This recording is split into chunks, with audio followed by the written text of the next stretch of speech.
ये पीछे पड़ी हुई है, इसका बस ये काम है, ये इसका ये काम है।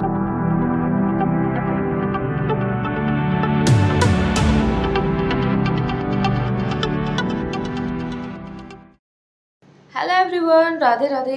Welcome back to my channel सुप्रभात। आई होप आप सब अच्छे होंगे एंड आप सभी को श्री हनुमान जयंती की हार्दिक शुभकामनाएं। तो अभी हम उठ गए हैं एंड नहाकर चलेंगे मंदिर। उसके बाद में अपने दिन की शुरुआत करेंगे पूजा करके एंड अभी पी लेते एक गिलास पानी। उसके बाद में फ्रेशन अप होके नहा के जाएंगे मंदिर और फिर हम करेंगे पढ़ाई और तैयार करेंगे अपने दिन का शेड्यूल कि हमें क्या करना है पूरे दिन एंड आगे का आगे आप लोगों को मिलेगा देखने के लिए कि आज हम क्या क्या पढ़ने वाले हैं एंड क्या क्या टॉपिक कंप्लीट करने वाले हैं।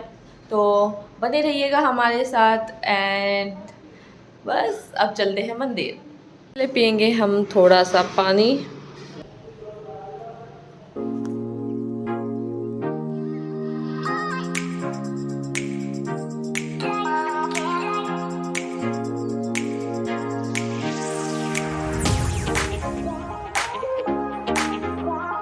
तो मैं तैयार हूँ मंदिर जाने के लिए एंड पूजा करने के लिए। आकर फिर चाय पीएंगे एंड अपनी भागवत पढ़ेंगे थोड़ी देर। उसके बाद में हम अपना शेड्यूल स्टार्ट करेंगे क्योंकि आपको पता है कि मैं बहुत ज़्यादा बिलीवर हूँ भगवान की और मुझे मतलब हर फेस्टिवल मनाना अच्छा लगता है और मेरे मन को शांति मिलती है। तो फिर आकर अपने शेड्यूल स्टार्ट करेंगे एंड देखती हूँ आज पूरा टॉपिक कंप्लीट हो पाए तो सिर्फ उसको ही कर लूँगी, नहीं तो थोड़ी देर जीएस और इंग्लिश भी पढ़ लूँगी। तो आकर शेड्यूल बनाते हैं, पहले चलते हैं मंदिर।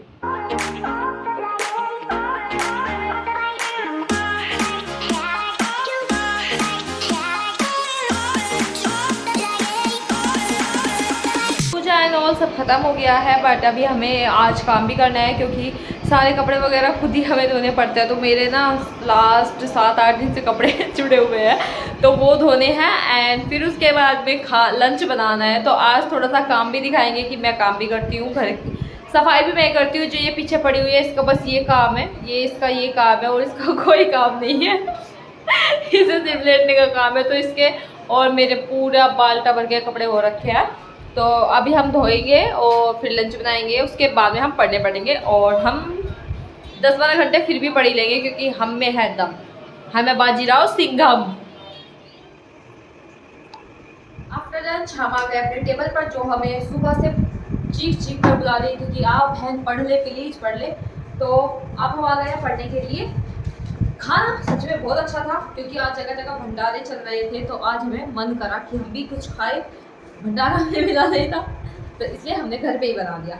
अब स्टार्ट करते हैं अपनी पढ़ाई एंड अभी हम स्टार्ट करेंगे अपनी पढ़ाई और चलेंगे हम अपने टॉपिक की तरफ जो है डिफरेंशिएबिलिटी। और इसको हमने कल स्टार्ट किया था, थोड़ा हो गया था। तो चलिए अब स्टार्ट करते हैं अपनी डिफरेंशिएबिलिटी। उसके बाद में थोड़ा टाइम के बाद देखते हैं कि पार्ट 1 के लिए हम क्या क्या पढ़ेंगे। हमारे ब्लॉग में बने रहिएगा। Let's go. तो सारा काम ख़त्म करने के बाद हम बैठ गए हैं पढ़ने के लिए क्योंकि जब पूरा दिन पढ़ाई करते हैं तो कोई एक डे स्पेसिफिक निकालना पड़ता है जिस दिन काम करना होगा। तो क्योंकि डेली डेली तो काम नहीं करते क्योंकि थोड़ा बहुत जो टाइम बचता है एक एक मिनट हमें बचानी होती है और सिलेबस बहुत ज़्यादा है तो सिलेबस को कवर करना ही सबसे बड़ा हेक्टिक काम हो रहा है। एंड मुझे समझ में नहीं आ रहा कि मैं कितने लोगों से पीछे हूँ अभी भी इतनी पढ़ाई करने के बाद भी क्योंकि लोगों का पूरे चैप्टर्स कंप्लीट हो गए हैं। बस मुझे थोड़ी सी शांति इस वजह से भी है कि मेरा पार्ट 1 रेडी है, सिर्फ उसमें इंग्लिश को ही मुझे ज़्यादा टाइम पढ़ना है। तो अभी मैं पढ़ रही हूँ मैथ्स और मैथ्स में मैं अपने नोट्स को रीड आउट कर रही थी जिसमें मुझे थोड़ा बहुत समझ में आ रहा था एंड मैं अपने बार बार बुक के चीज़ें देख रही थी क्योंकि उसमें सोल्यूशन को विद आंसर दिया हुआ है, मतलब क्वेश्चन को विद सोल्यूशन दिया हुआ है। तो मैं उसको बार बार देख रही थी। फिर मैंने डिसाइड किया कि क्यों ना मैं बार बार इसी मतलब बुक खोलनी पड़ रही है तो मैं अपना को बुक में से ही पढ़ लूँ, नोट्स को बाद में पढ़ लूँगी। तो जब भी मैं देख रही हूँ तो मुझे कुछ समझ में ही नहीं आ रहा था कि भाई मैंने यहाँ पर क्या लिख दिया क्या नहीं, क्योंकि उस टाइम पे मैंने सिर्फ अपना कोर्स ख़त्म करने के लिए जल्दी जल्दी अपनी पढ़ाई कर ली थी और मतलब समझ में आ रहा था, ऐसा नहीं है कि मैंने ऐसे ही भर दिया। पर अब मुझे समझ में नहीं आ रहा तो इसलिए मैं बार बार कंफ्यूज हुई जा रही थी कि अब मैं क्या करूँ। तो अब से पहले मैं अपने नोट्स पढ़ रही थी एंड मैं थोड़े टाइम पहले नोट्स पढ़े थे, तो उसका जो मतलब फ़ॉर्मूला यूज़ हुआ है वो सर ने ना मतलब कॉर्नर में लिखवाया नहीं हुआ, या तो मैंने लिखा नहीं हुआ क्योंकि उस टाइम पे मुझे समझ में आ रहा होगा, बट अभी मुझे समझ में नहीं आ रहा है। तो फिर मैंने अपनी ये बुक उठा ली है जो थोड़ी-सी थ्योरेटिकल भी है, मैं आपको दिखाती हूँ। तो फिर मैं दोबारा से लिमिट, कॉन्टिन्यूटी एंड डिफरेंशिएबिलिटी का दोबारा से चैप्टर पढ़ रही हूँ। स्टार्ट ही किया है, बट अभी हो गया है पूजा का टाइम। मतलब स्टार्ट ही किया है, समझ के कर रही हूँ, तो 7:47 हो चुके हैं। अभी मैं करूँगी पहले पूजा, एंड उसके बाद में थोड़ी देर रात को पढ़ाई करेंगे। और मैं आपको दिखाती हूँ, मेरे ये नोट्स थे तो ये मुझे समझ में नहीं आ रहे थे, मतलब मैंने पूरे ऑलमोस्ट चैप्टर पढ़ दिया था, बट थोड़ा बहुत ही समझ में आ रहा था, बीच बीच में अटक रही थी। फिर मैंने सोचा कि क्यों ना नोट्स में से पढ़ लूँ, बार बार नोट्स ही मतलब बुक ही देखनी पड़ रही थी मुझे बार बार। तो ये सब कुछ मैंने पढ़ लिया था, बट अब फिर से मैं दोबारा से, मतलब मुझे डबल मेहनत हो गई, तो फिर मैं अब दोबारा से चैप्टर नंबर 14 वैसे ये पढ़ने लग गई। तो sandwich theorem, fundamental theorem on limit, ये सब कुछ मैंने पढ़ लिया है। ये बुक सच में बहुत अच्छी है, काफ़ी यूजफुल है। अब मैं आ गई हूँ सम यूजफुल एक्सपेंशंस पे, एंड ये थोड़ा ही चैप्टर बचा हुआ है। तो मैं इसको पूजा करने के बाद ख़त्म कर लूँगी, क्योंकि डिनर बनाना नहीं है, बस थोड़ी सी रोटियां सेकनी है और उसका भी आटा लगा हुआ है, तो काम ज़्यादा नहीं है, बस ये चीज़ हमें पढ़नी है। तो पहले पूजा कर लेते हैं, एंड उसके बाद में हम फिर से अपनी टेबल पर आ जाएंगे। ये हमने लगा ली है जोत, और साक्षी को थोड़े पीडीएफ निकलवाने हैं, एंड थोड़ा सा मतलब थोड़ा सा कॉपी वगैरह हमें थोड़ा सा सामान लेके आना है। तो अभी हमें जाना पड़ेगा मुखर्जी नगर की मार्केट, तो मार्केट में चलते हैं एंड थोड़ा सा सामान लेके आते हैं वहाँ से। और क्योंकि कभी कभी ऐसा हो जाता है कि पूरा दिन हमारा ऑलमोस्ट काम सा ही निकल जाता है, लेकिन उसमें भी हमें अपना पढ़ाई निकालनी पड़ती है, क्योंकि हम डेली व्लॉग में ही ये सब कुछ दिखा सकते हैं कि हम पूरे दिन में क्या कर रहे हैं। और मतलब बात ये भी है कि हमें अपने काम खुद ही करने होते हैं, तो थोड़ा सा टाइम निकाल के जाना होता है पढ़ाई के बीच में। तो चलिए अब थोड़ी देर के लिए अपनी मार्केट चलते हैं, एंड वहाँ से थोड़े से पीडीएफ्स एंड अपनी पेन पेंसिल की लैड वगैरह लेके आते हैं। थोड़ी सी पेन भी देखती हूँ मिलेगी तो लेने देगी साक्षी, तो क्योंकि ये पेन मेरे हाथ में से छीन के डाल देती है कि नहीं लेनी पेन, और बहुत सारी है घर पे, लेकिन मैं स्टेशनरी लवर हूँ, तो मैं अपनी पेन को देख ही लेती हूँ, एक एक दो लेके आऊँगी अगर हुआ तो चलिए मार्केट चलते हैं। सच में किसी किसी दिन तो ऐसा होता है कि मतलब मुझे गुस्सा भी आ जाता है कि सारे काम आज ही आने हैं क्या। तो मैं जब पढ़ने बैठी तो साक्षी ने कहा कि मुझे आज इम्पोर्टेंट काम है, तो एक बार तू चल मार्केट, और मैं तुझे बहुत दिनों से बोल रही थी तो तू जा ही नहीं रही थी। मैंने कहा चल तू आज ये काम भी ख़त्म कर ले। तो हम गए मार्केट में और थोड़ा बहुत हमने सामान ख़रीदा। तो फिर मैंने आज एक लाइन पढ़ी थी कि अगर आप फेलियर को अटेंशन नहीं देंगे तो आपको कभी भी सक्सेस नहीं मिलेगी।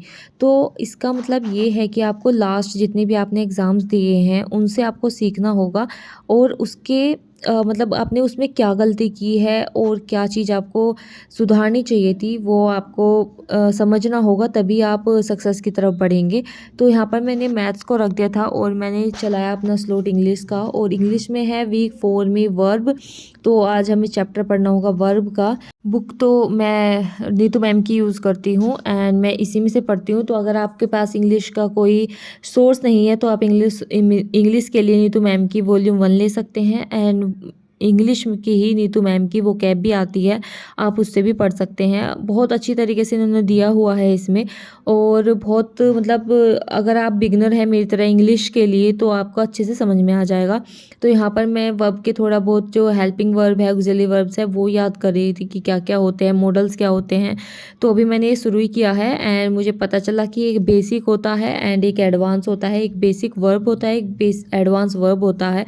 हमें दोनों ही पढ़ना पड़ेगा क्योंकि क्वेश्चन कहाँ से लग रहे हैं पता नहीं चल रहा, एंड स्पेशली जीएस का तो समझ में ही नहीं आ रहा है। अगर आपके पास कोई सोल्यूशन है और आप मास्टर प्लान से ही पढ़ाई कर रहे हैं तो आप मुझे प्लीज़ बताइएगा कि आप जीएस के लिए क्या प्रीफर कर रहे हैं, क्योंकि जो मैं पढ़ रही हूँ उसमें से तो लग नहीं रहा, सिर्फ 5, 4, 7 ऐसे नंबर आ रहे हैं। एंड अब की बार देखती हूँ कि अब की बार कितने आएंगे। और जीएस ने तो सच में ऐसा दिमाग ख़राब कर दिया है कि समझ में ही नहीं आ रहा कि क्या पढूं, कहाँ से पढूं। इसलिए जीएस को पढ़ने का भी मन नहीं कर रहा। वैसे मुझे जीएस अच्छी लगती है, जीके बहुत मुझे पसंद है, बट मुझे जीके का समझ में ही नहीं आ रहा कि अब मैं कहाँ से पढूँ, कहाँ से क्वेश्चन लगाऊँ। एंड डिमोटिवेशन की बात एक लड़की ने की थी। नहीं, मुझे डिमोटिवेशन नहीं हो रहा, क्योंकि मुझे डिमोटिवेशन तब होगा जब मेरी पढ़ाई पूरी हो जाएगी एंड मैं फुल मॉक टेस्ट दूँगी, पार्ट 1 पार्ट बी दोनों का। तो जब तक मुझे कोई डिमोटिवेशन नहीं होगा, क्योंकि अभी मैं खुद को सुधार ही रही हूँ और मैं डेली अभी पढ़ ही रही हूँ और मैं वीकली प्लानर भी मेरा फर्स्ट टाइम ही चल रहा है, तो फिर मुझे कोई डिमोटिवेशन नहीं होता है। और अगर आपको भी हो रहा है तो मैं आपसे कहूँगी कि अभी तो कोई डिमोटिवेशन ला ही ये मत, क्योंकि अभी टाइम है, पेपर में 2 ढाई महीने हैं आराम से, तो तब तक तो हम बहुत ज़्यादा इम्प्रूव कर लेंगे अगर आज हम इतनी मेहनत कर रहे हैं तो। ये मोटिवेशन मेरा खुद का भी है और मैं आप लोगों को भी सजेस्ट करूँगी। तो ये रहा आज का मेरा दिन और ये निकला आज थोड़ा काम में। तो अब मिलेंगे हम आपको कल, तो बने रहिए हमारे व्लॉग में। राधे राधे।